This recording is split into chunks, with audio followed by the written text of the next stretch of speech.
Okay, we're back with another tech video. Now I'm going to go through your question, answer it, and hopefully you get the solution. Now remember to stay just a little bit crazy like me, and you'll get there to that resolution.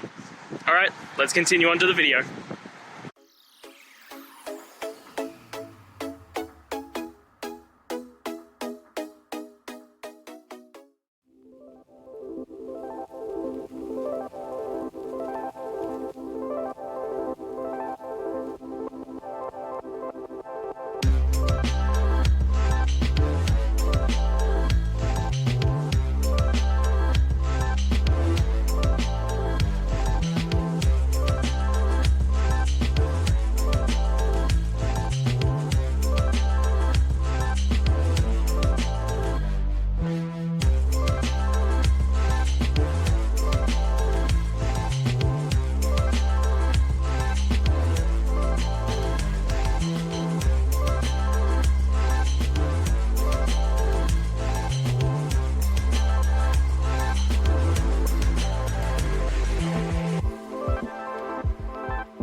I hope that video helped find the resolution you're looking for. If it did, guys, I'd appreciate it if you could hit subscribe.